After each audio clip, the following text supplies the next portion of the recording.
Assalamualaikum warahmatullahi wabarakatuh. Saya Muhammad Ridwan Jali dari semester 2C. Di sini saya akan melaksanakan tugas pertemuan ke-7, yaitu merangkum dari bab 1 sampai bab 3. Yang pertama yaitu bab 1 mengenai pengertian hukum pidana. Merupakan hukum publik yang mengatur hubungan hukum antara individu atau perseorangan dengan negara. Hukum pidana dibagi dalam hukum pidana material dan juga hukum pidana formal. Yang selanjutnya yaitu fungsi hukum pidana. Ada dua, yaitu fungsi umum, yaitu mengatur hidup masyarakat atau menyelenggarakan tata dalam masyarakat. Yang kedua yaitu fungsi khusus, melindungi kepentingan hukum terhadap perbuatan yang memperkosanya dengan memberikan sanksi yang sifatnya lebih kejam dibandingkan sanksi dari cabang hukum lainnya.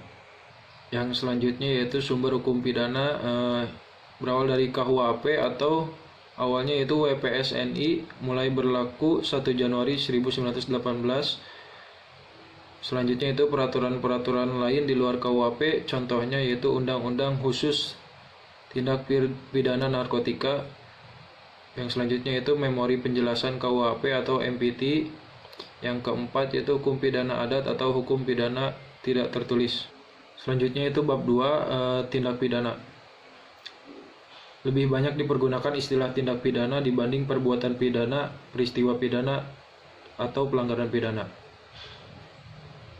Tindak pidana terbagi menjadi dua unsur, yaitu yang pertama unsur objektif dan juga unsur subjektif. Yang selanjutnya itu jenis-jenis tindak pidana. Yang pertama menurut KUHP ada kejahatan dan pelanggaran. Yang kedua yaitu menurut doktrin, yaitu delik formil dan delik material. Lanjut ke bab 3 tentang pembaharuan hukum pidana di Indonesia. Sejarah berlakunya KUHP di Indonesia yaitu berasal dari WPS Belanda melalui pasal 75 RR Junto pasal 131 IS sejak 1 Januari 1918 berubah menjadi WPS NI. Selanjutnya mulai Undang-Undang Nomor 1 tahun 1946 WPS NI berubah menjadi KUHP. Alasan diadakan pembaruan KUHP, yang pertama alasan politis, yang kedua alasan sosiologis, yang ketiga alasan praktis, dan juga alasan adaptif. Selanjutnya itu cara-cara melakukan pembaruan KUHP.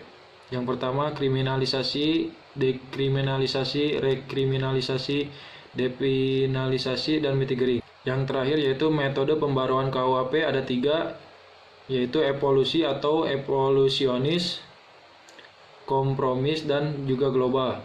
Mungkin hanya sekian dari saya. Terima kasih. Wassalamualaikum warahmatullahi wabarakatuh.